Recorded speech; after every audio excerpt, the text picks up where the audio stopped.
no busca fama ni reconocimiento.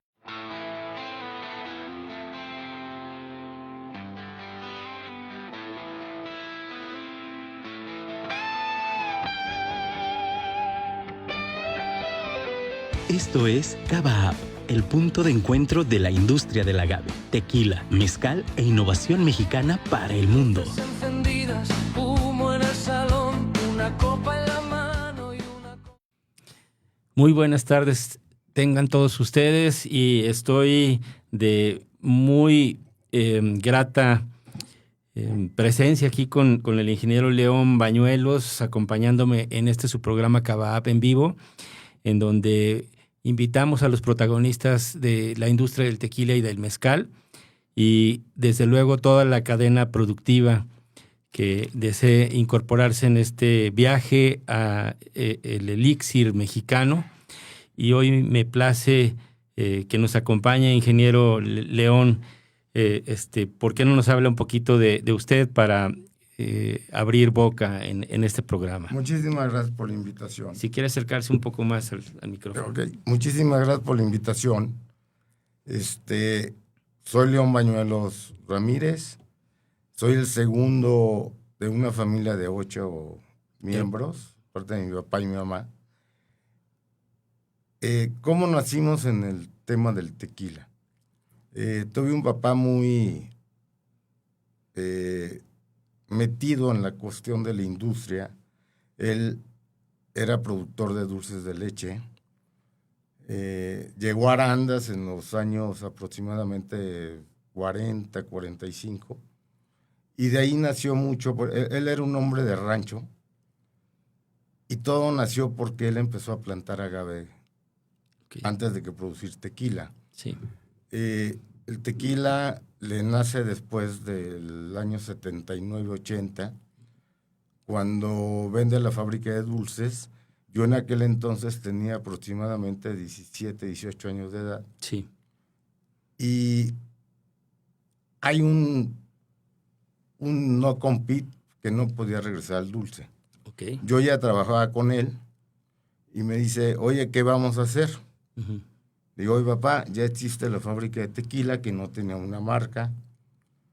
Le digo, pues, metamos al tequila.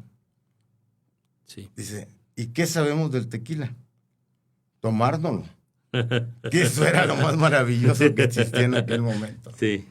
Entonces, de ahí nacimos, empezando a producir tequila. Sí. Sí, fue una odisea que nos costó trabajo empezar a comprender las raíces, que ya las traíamos del agave, Sí. pero no de la fabricación del tequila. Okay.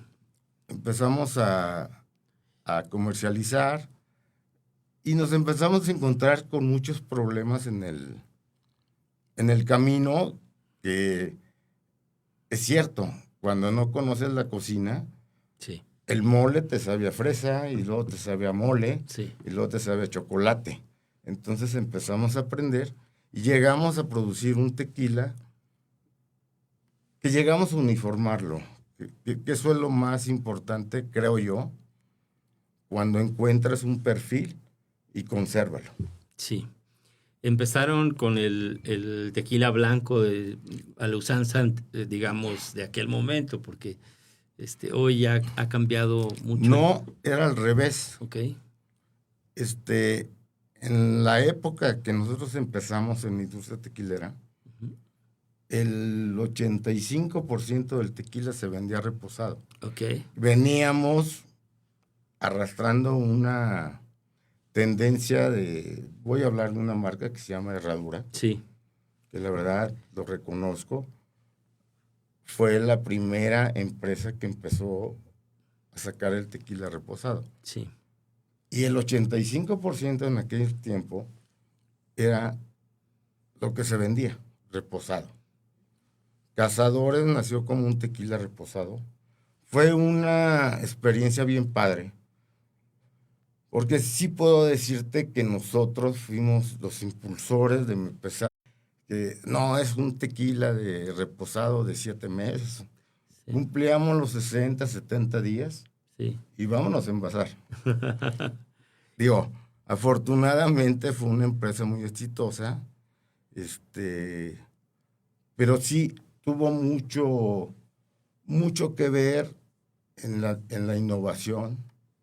Te puedo decir, y casi te puedo asegurar, que fue la única empresa que en aquel tiempo tenía barricas nuevas. Sí. ¿Dónde tenían más presencia en el extranjero? ¿O su presencia era nada más en mercado No, nacional?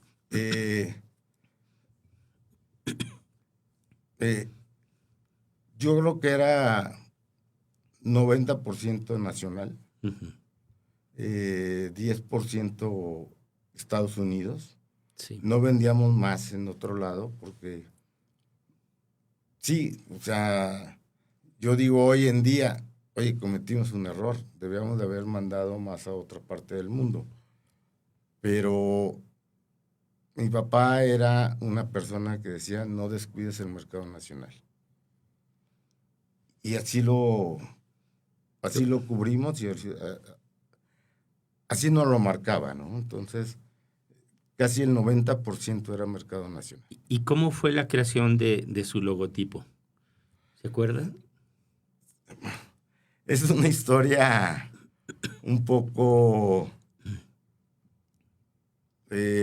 no te puedo decir que chusca, ¿no? Mi papá, estando en la empresa de dulces, había algunas gentes que son un poquito mayor que yo, algunas que ya de más edad. Había una cadena de restaurantes que se llamaba Cazadores, Ujú. de los señores, si no mal recuerdo, eran Martínez. Mi papá comiendo en un restaurante, la fábrica ya existía, pero se le vendía todo a granel Ujú. a ese restaurante. Ok. Y ellos ponían una botella de medio litro, la tradicional, la botella antigua de, como se reconocía el tequila, que era una botella delgadita. Sí. Se le vendía a granel, que el gobierno en aquel tiempo permitía vender graneles. Ok. No es como hoy, que hoy no te permite vender graneles hasta cierto volumen. Comiendo mi papá en el restaurante de Tlaquepaque, el Cazadores Sí. Campestre, Sí. escucha a una persona en la parte de atrás de su mesa o en otra mesa adjunto que dice, qué rico está este tequila Cazadores. De ahí le viene la marca Ah, mire. Cazadores de Esa ese conversación, restaurante. sí. Hay muchas historias que nosotros somos cazadores, que hay un venado que nació y que brincó y que los agaves. La verdad no. De ahí viene el nombre de la marca de Cazadores. Ok. ¿Y cómo incursionó usted ya en la industria? Yo estaba muy joven, te platicaba, yo estaba entre los 17 y 18 años de edad. Mi padre me dice, oye, ¿qué vamos a hacer? No puedo regresar a los dulces. Dije, papá, pues agarremos la fábrica de tequila. Me pregunta, ¿y qué sabemos de hacer tequila? Digo, pues tomárnoslo. Siempre no lo hemos tomado. Entonces, de ahí empezamos, que era una fábrica donde hasta el señor cura era socio de la fábrica. Vámonos. Como sucede en cualquier pueblo chico, Sí. la jerarquía viene del señor cura y luego la presidenta del municipal, ¿verdad? Pero, Sí. entonces empezamos nosotros a trabajar la fábrica de tequila, perdón, y sí, no sabíamos fabricar tequila. Y yo empiezo a aprender un poco la comercialización. Y te empiezas a encontrar muchos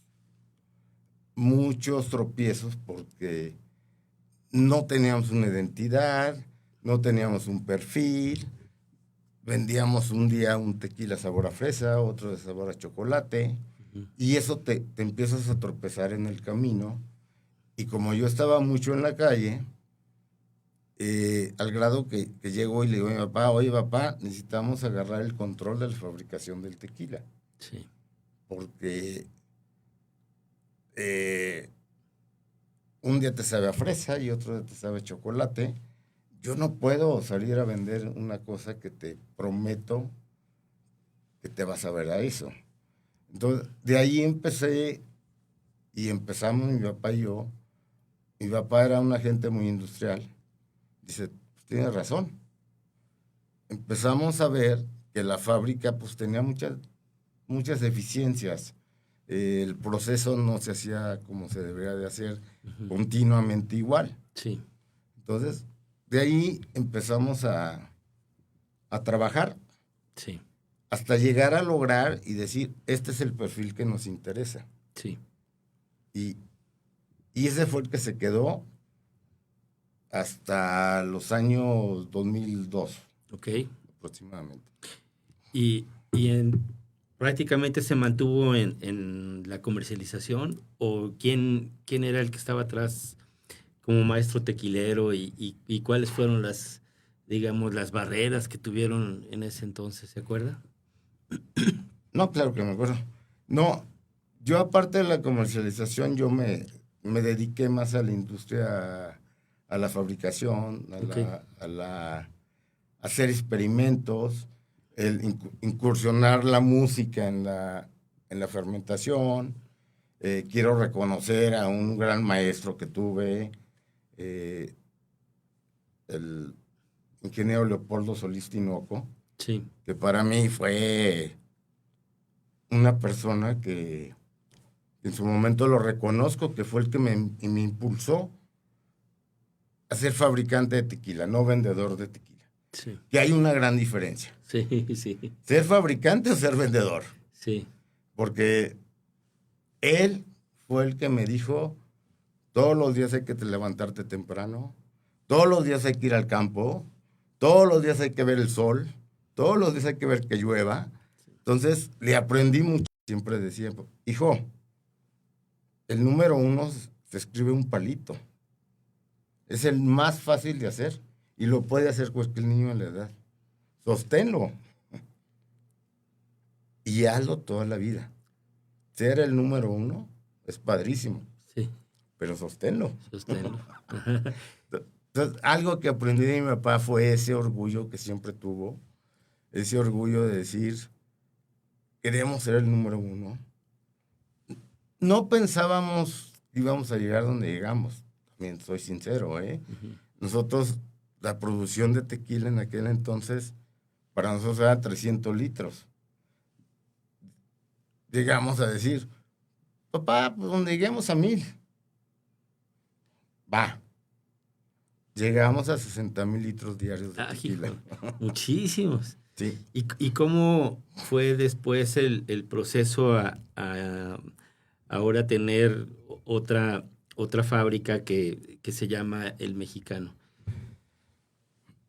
Mira, fue un proceso difícil porque yo no quería que se hubiera vendido la empresa anterior. Lo platiqué con mi papá, pero pues, hay ciclos en la vida. Entendí a mi papá, dije, va. Yo siempre he creído en el tequila. Hay gente que me ha criticado porque dice, oye, ¿por qué empezaste con una empresa tan grandota? Digo, porque le apuesto a eso. Es mi vida. Y creo que el tequila todavía tiene un futuro extraordinario. A nivel mundial, en México, me dicen, oye, le metiste muchas canicas al juego. Sí. Dije, me arresto. Porque creo en eso. Sí. Creo en el tequila. Sí. Creo en la pasión que crea el tequila. Y creo que lo he conservado y hasta ahorita mi preocupación más que yo es transmitírselo a mis hijos, ¿no? Uno va de paso. Desgraciadamente decimos que en México las empresas no duran más de 24 años. Creo yo que si uno como padre o como cabeza de una empresa o cabeza de un proyecto o cabeza de una pasión, se la sabes transmitir, pues se va a lograr. Sí. Mientras seguimos platicando con el ingeniero León Bañuelos, los invitamos a que nos manden algún comentario, saludos y que nos digan desde dónde se comunican con nosotros. Y para continuar con la conversación, ingeniero, platíquenos un poco del portafolio que tiene. Me decía Ileana que estas dos botellas son la imagen anterior y estas, las de su lado derecho, son las actuales. Sí. Mira, hemos tenido una evolución. Pues empezamos con una botella tequilera, que es la que tradicionalmente se conocía. Contratamos un equipo de mercadología, mercadólogos, que te dicen, oye, no, a ver, tenemos que modernizarla. Hoy, después de 20 poquitos años más, el mundo ha cambiado. Hoy la apreciación es, si ves tú una botella más apreciada, te van a jalar del anaquel. Entonces, ya trae un poquito más de razones por qué cambiamos de botella. El producto es el mismo, porque algo que a mí me ha sentido y dolido mucho es que dicen, oye, ¿por qué cambias tanto si nomás producías reposado? Uh-huh. Y hoy también te metiste al mercado de blanco y al mercado de añejo, el mercado de extrañejo. Yo les digo, precisamente porque quiero tener presencia en el consumidor que ha venido evolucionando. Yo sí te puedo decir que hoy, en mi categoría de tequila blanco, tequila reposado, estamos muy a la par. A comparación de otras empresas, que el blanco es el 80%, 20%, yo estoy al 50-50, y algunos mercados estoy 60% reposado, porque me crié en el reposado. Sí. Creo en el reposado y sé hacer el reposado. Sí. O sea, y todo viene mucho en el aprendizaje que tuve yo, en la trayectoria de haber hecho toda la vida reposado. Cazadores nunca tuvo blanco, Cazadores no tuvo añejo, Cazadores no tuvo absolutamente más que reposado. Sí, y nota que el reposado de hoy es más, digamos, tradicional o es más contemporáneo, de un gusto. No sé si usted percibe que el gusto es a exigir que se hagan productos demasiado suaves, pero no sé si tiene la misma impresión que yo. Híjole, yo creo que hay diferencia de marcas, ¿no? Por ejemplo, el reposado te voy a hablar de las épocas de oro de Cazadores, Sí. o las épocas de mi aprendizaje en el tequila. Una ideología mía era una marca de la familia Romo, que era el número 1 en vender el reposado. Quise aprender de ellos, superando los errores de ellos. Y creo que tuvimos un balance nosotros en donde sí tuvimos una gran diferencia, donde nosotros sí desechábamos barricas, donde nosotros sí tratamos de entender la durabilidad de la madera. La madera es un ser vivo, la madera es... no puedes masticar una caña y pasársela al niño o un chicle y que lo siga masticando, ya no tiene sabor. ¿En qué edad promedio las desechaban de uso? 2 años, 2 años y medio aproximadamente. Mucha rotación. De las nuevas, decía usted. Sí, nuevas eran aproximadamente 6 posturas aproximadamente. Era lo que teníamos. Hoy, con la marca Mexicano, hicimos una transformación donde utilizamos madera francesa, Sí. que es un poco más agresiva, con sabores más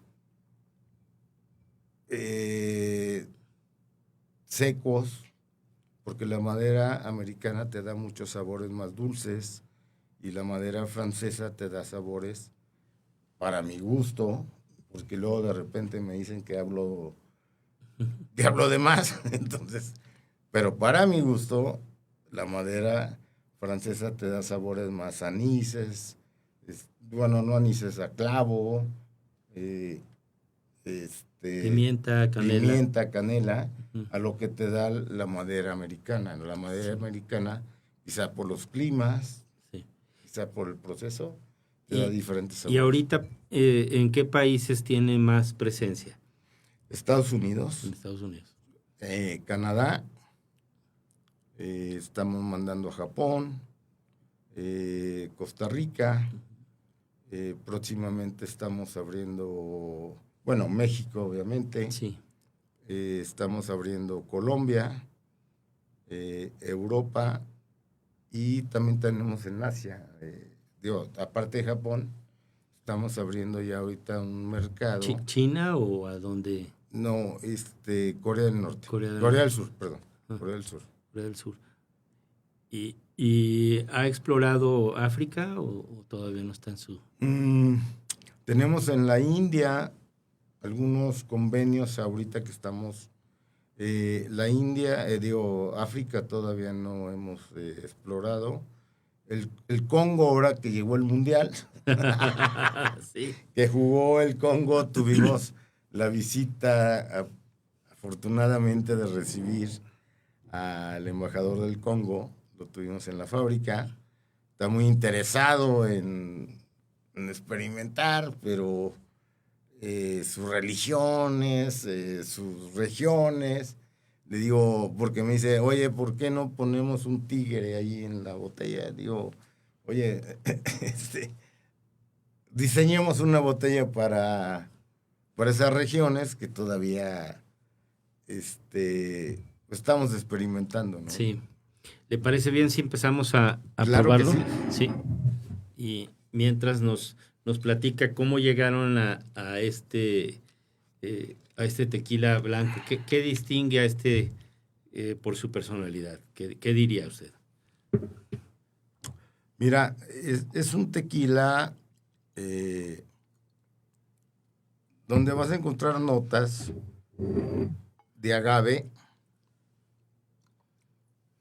muy afrutado, que la diferencia que tenemos, las dos regiones son muy importantes y yo creo que en el país o en el mundo del tequila tenemos dos regiones muy importantes, que es los Altos, Sí. y luego sigue la zona del Valle, ¿no? Uh-huh. ¿Cuál es la diferencia? Hay quien prefiere la zona de Valles, hay quien prefiere la zona de los Altos. Pues yo no puedo hablar de la zona de Valles, aunque tengo muchísimos amigos, tomo sus tequilas, porque yo no tomo otra cosa que no sea tequila. De repente me tomaré una cerveza porque traigo ganas de repetir, pero Saludcita. pero vas a encontrar sabores más afrutados a la zona de Valles. Sí. Eso es la diferencia que existe y es lo bonito de la cocina. Uh-huh. Hoy podemos decir, tenemos 1 kilo de carne de Wagyu, tú tienes tu forma de hacerlo y yo tengo una forma de hacerlo y los dos son sabrosos. Sí. Entonces, no tenemos por qué pelearnos en cuanto a regiones, claro, sino que para mí la competencia número 1 del mundo pues son los demás. Sí. Y lo que sí, aunque se enojen algunas personas, siempre he dicho, la competencia,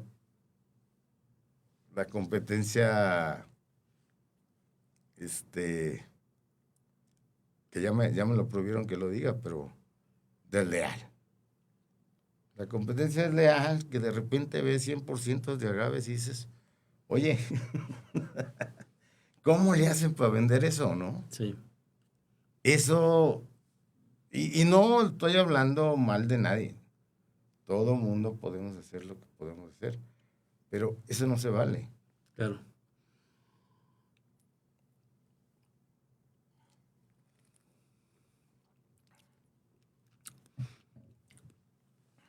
Yo lo encuentro muy cítrico, eh, entre lima, limón, naranja, toronja, muy sobresaliente en lo cítrico, un poco de notas de pimienta, canela y clavo. Un final de boca que me deja mucho el agave cocido, bien cocido. Sí.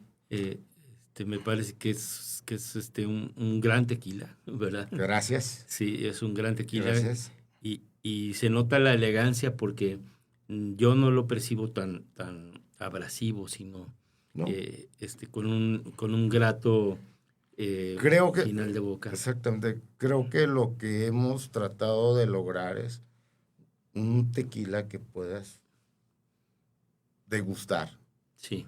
que no sientas el gato que viene en reversa, que como mucha gente dice, no, o sea, Sí. siento un gato en reversa, no, y es un tequila que hoy en día está a 38 grados. ¿Qué opina con esa tendencia que ahorita parece que varios tequileros quieren ofrecer tequilas con alta graduación de alcohol, entre 42, 45? de la coctelería. Ok, La coctelería hoy, si tú le pones 35 grados no puedes vender a Estados Unidos, pero si tú pones 40 grados en una coctelería, en una margarita, que es la más vendida, el norteamericano está aprendiendo muchísimo, ha aprendido muchísimo, y creo que es un mercado que dice, oye, yo quiero una margarita que sepa margarita, no que sepa limón. Y hemos llegado a esos niveles donde te piden para México yo creo que todavía sigue siendo un mercado muy chiquito.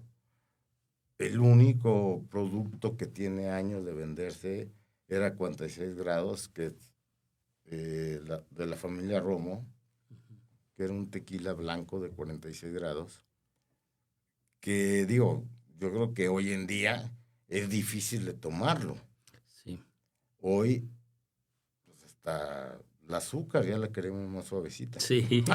Oiga, ¿usted percibe una nota como de cacahuate en el gusto, sobre todo? ¿O no la percibe? Porque yo a la hora del retrogusto tengo esta nota entre cacahuate tierno, de recién cocido, muy agradable, en mi opinión, pues. Pero Mira, yo no soy una persona que sea una persona que te pueda decir, te voy a dirigir una cata. Yo te puedo decir que para mí un tequila o cualquier bebida destilada debe oler limpia. ujú, Cada quien tiene la percepción de decir, oye, me sabe a durazno. Para mí, para las personas que empiecen a tomar, yo creo que sería de empezar con el reposado y luego llegar al blanco. para los que empiezan a tomar, es un buen consejo. Porque es más agradable. Sí, O sea, tiene unas notas de la madera ya sí, más suaves, más entre suaves. Y es, almendra sí, tostada. y es el proceso de que pasó por un periodo de madera, de oxigenación, Sí, porque se envasa prácticamente, no te digo que de alambique, pero se envasa de blanco, no pasó por un proceso distinto más que destilación. ujú. Y para mí esta es mi pasión. Sí, claro. Y lograr este tema, de que lleguemos a un reposado donde encuentres estas notas, Sí. creo yo que es lo que debíamos digo, lo que yo he tratado de buscar.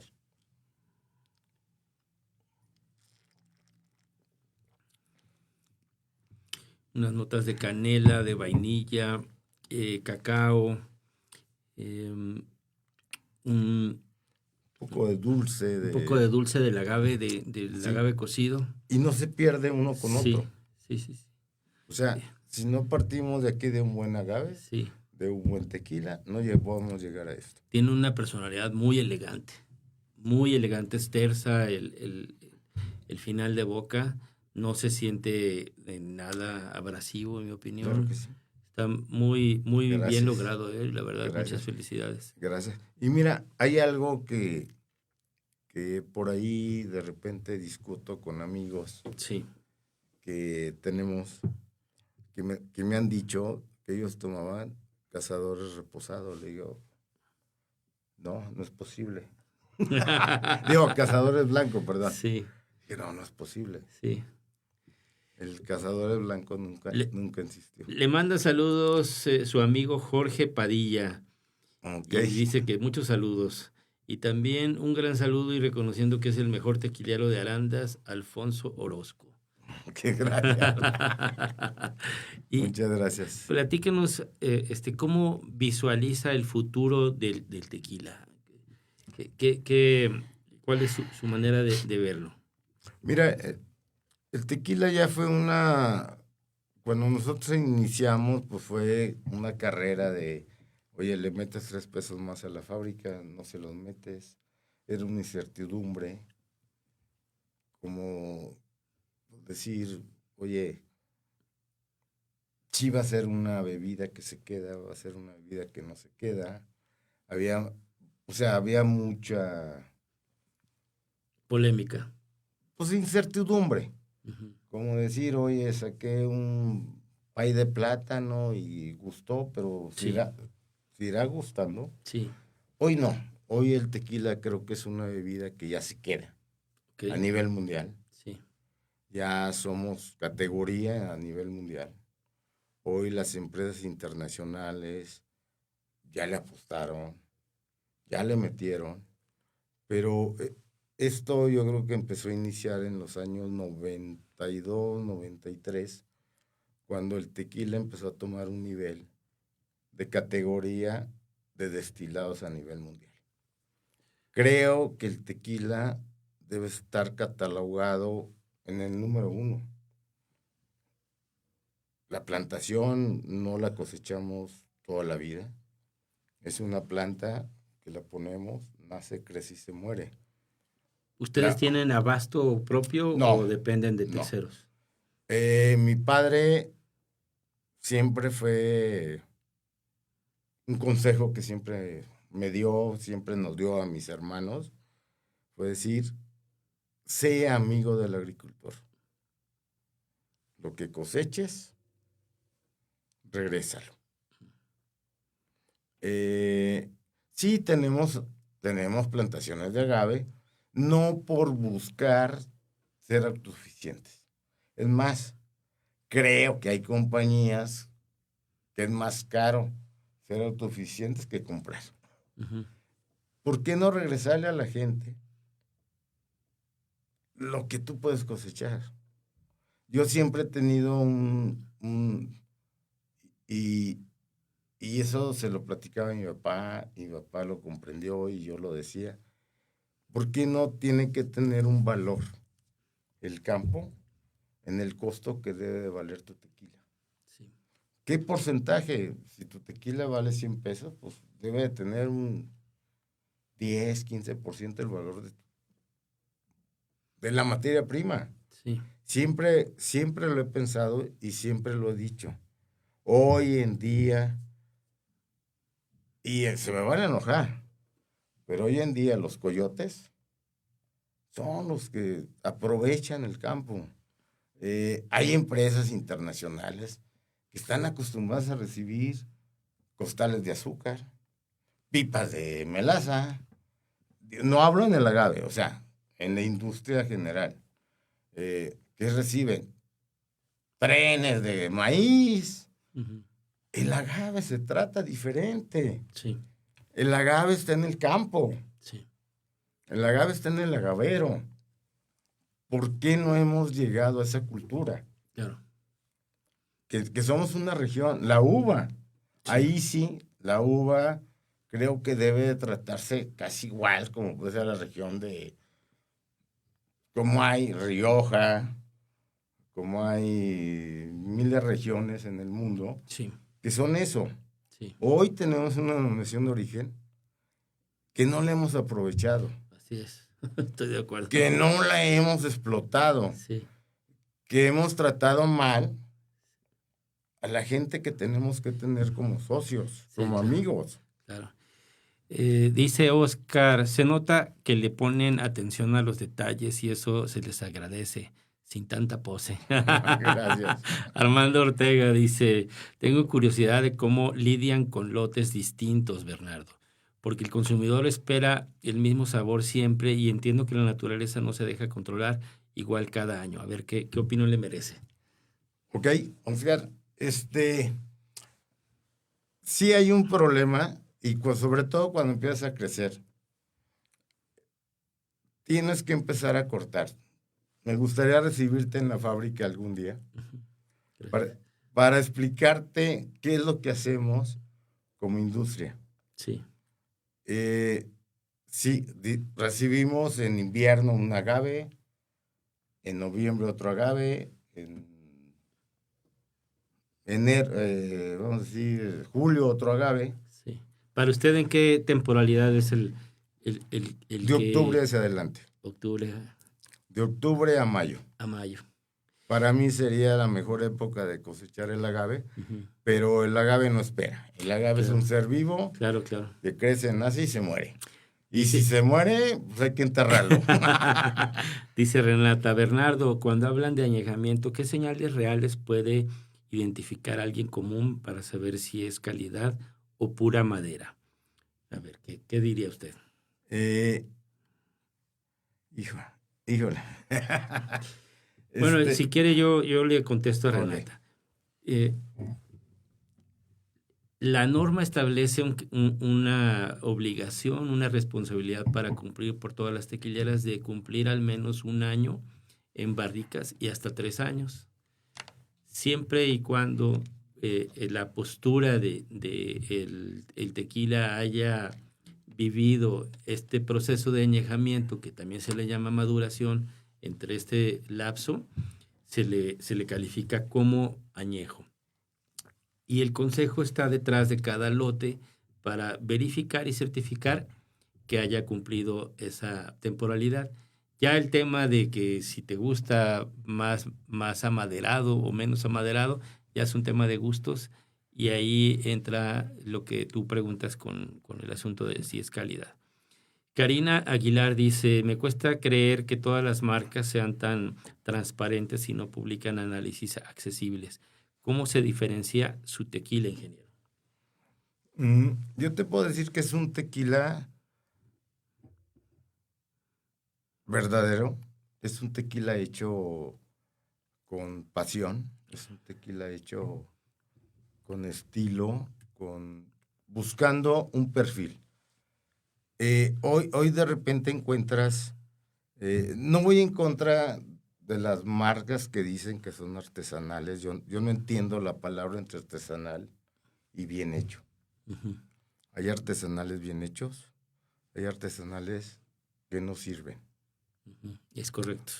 Entonces, creo yo que hoy en día un buen tequila tienes que conservar qué es lo que haces. ¿Haces frijoles bien hechos? Hazlos bien hechos. Sí. Uriel dice, en la tienda ya me fijo en el tipo de agave y el proceso, aunque no siempre entiendo las etiquetas. Mariana dice, me quedé con la duda, León, de cómo le ponen precio sin volarse. Pues el precio se lo pone cada empresa de acuerdo al valor de su producto, en mi opinión, ¿verdad? Yo creo que el precio viene mucho en la mercadotecnia. Cuánto aplicas, a quién traes atrás de ti. Y eso es lo que te sube mucho el precio. Sí. Marta dice, ¿cómo decides entre mantener el método tradicional y meter tecnología sin cambiar el perfil del tequila? Eh, Adelante. Le voy a contestar. Yo creo que muchas veces el ser una fábrica industrial, una fábrica tradicional o una fábrica Semi-industrial. o como dicen ellos, artesanal. Artesanal. Yo creo que el tequila tiene 5 pasos. Cocer el agave, extraer los azúcares, fermentar, destilar y añejar o envasar. Creo yo que cuando hoy sí la industria, y yo lo critico,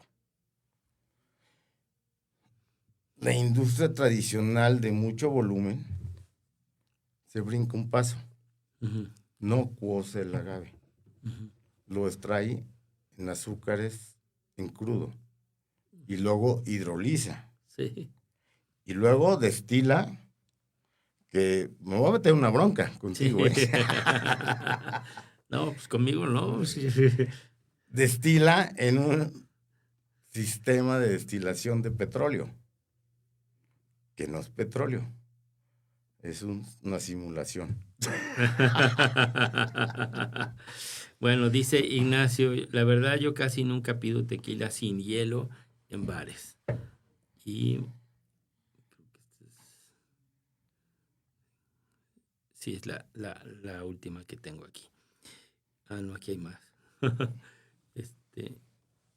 Dice José de Jesús Acevedo, muchas felicidades a Juan Bernardo por el excelente programa y al ingeniero León Bañuelos por este gran producto, hecho con espíritu y especial cuidado. Y dice, este gran tequila, ¿con cuál copa tequilera recomiendan disfrutarlo? ¿Atzin o Riedel? A ver, ¿qué opina usted? Toma mexicano y como sea. Eso. Y Floriberto dice, buenas tardes, buena charla, un saludo a León Bañuelos de parte de Floriberto Miguel Cruz. Saludos, Floriberto. De hecho, va a ser nuestro siguiente invitado en 15 días. Y, ¿cómo entiende usted esta, digamos, tendencia de hacer los tequilas cristalinos? ¿Está a favor? ¿Está en contra? ¿Qué puede decir usted? Creo yo que debería ser bueno, no tiene categoría En la norma, en la para norma, empezar. para empezar.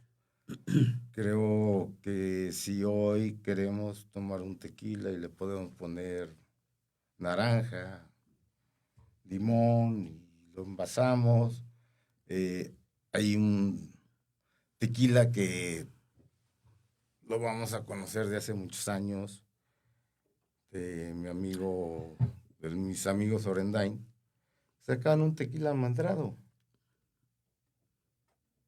Y no tiene 10 años, ni 15. Sí. Yo creo que el tequila almendrado de la familia Orendain debe tener 50 o más años.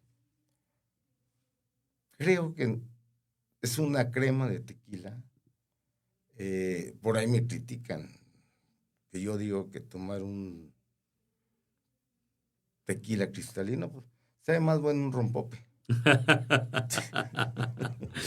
Más o menos por ahí debe de andar. Yo creo que son tendencias del mercado y en lo personal prefiero, como usted bien lo señala, el blanco y las categorías, pues las clases, mejor dicho, que han tenido una tradición, ¿verdad? Y para el público que está conociendo acerca del tequila, las clases son el blanco, el joven, el reposado, añejo y el extrañejo. El cristalino no aparece todavía en la norma y por eso hay, me parece que a veces una confusión respecto a cómo se socializa el término Y el cristalino, si uno ya tiene cierto tiempo en la industria, es para vincularlo a aquel tequila que es reposado, añejo o extrañejo, que, digamos, retiran el color para dejar las expresiones de la madera y sale un poquito más opaco el producto. Es notoriamente más suave y en ocasiones puede decir, como bien lo señala el ingeniero, más adulzado, por poner un calificativo sin dañar la reputación de los cristalinos. Y esa es responsabilidad de cada fábrica elegir si quieren sacarlo al mercado o no. Yo convivo también con el criterio del ingeniero de sacar tequilas tradicionales y la verdad es que estos son unos grandes tequilas. Han hecho esfuerzos de maridaje con ambos y qué resultados, cómo lo ha vivido la gente. Fíjate que ha sido un gran resultado de tener tequilas tradicionales, tequilas que se han conservado en la forma tradicional de hacerlos. No nos hemos brincado, como te decía yo, hoy que la tahona es una forma de extraer los azúcares. Eso no significa que tenga que tener sí te da diferentes sabores. Hay quien los prefiera, hay quien no los prefiera. Pero sí ha sido un tema que yo siempre he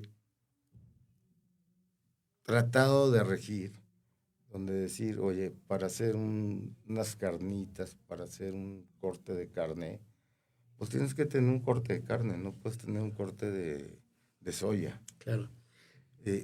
Entonces, sí, no nos brinquemos un paso de cómo extraer los azúcares del tequila. Antes de terminar el programa, me gustaría que nos platicara acerca de los extrañejos que tiene usted. ¿Qué tiempo tienen en barricas o cómo los describe? Mira, el extrañejo, no soy muy del gusto del extrañejo ni del gusto del añejo. Creo que se pasan ya mucho de una categoría de tequila a un destilado más amaderizado, que sí hay un nicho de mercado, no hay que desaprovecharlo, donde sí no es de un trago largo. Okay. Es tómate una copa, disfrútalo con una buena atardecer, un buen placer, pero te vas a tomar 1 o 2 copas. ¿Y más o menos de qué tiempo en maderas estamos hablando? Nosotros estamos hablando que el añejo, perdón, tiene 2 años. Y ya hicimos una combinación ahí donde utilizamos madera francesa y madera americana. ¿Y cuál fue el resultado? ¿Cómo lo percibe? A ver, ahí sí es el trabajo, es mucho el trabajo del gusto. Ha participado mucho mi hijo León en ese tema, junto conmigo, de decidir, y nunca vamos a sacar un lote igual. Porque es tanto tiempo el que se lleva en madera. Sí, estoy de acuerdo. Que decir, oye, esto sí lo vamos a hacer igual al pasado, yo creo que no. Sí es. Ahí sí la madera nos cambia, el clima nos cambia, no el tequila, pero sí los climas, estar 2 años en madera. Ahí sí, León, mi hijo y tu servidor, tomamos la decisión de decir, ok, esto se envasa, esto no se envasa. Como ya estamos por el cierre del programa, en 3 minutitos, ingeniero, ¿cómo le gustaría despedir este programa? medios de contacto, a quién lo pueden, por medio de quién lo pueden contactar, que nos haga el favor de...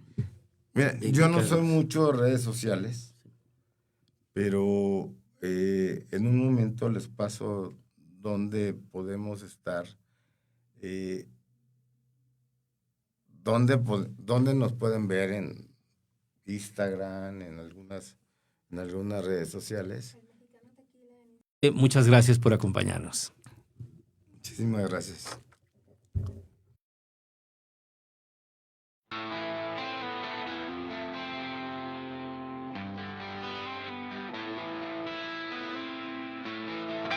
Esto fue Cava, creando una comunidad global del tequila y el mezcal. Gracias por ser parte de esta conversación que fortalece nuestra industria y celebra nuestras raíces. Nos escuchamos hasta el próximo encuentro. Encendidas, humo en el salón, una copa en la mano y una conversación.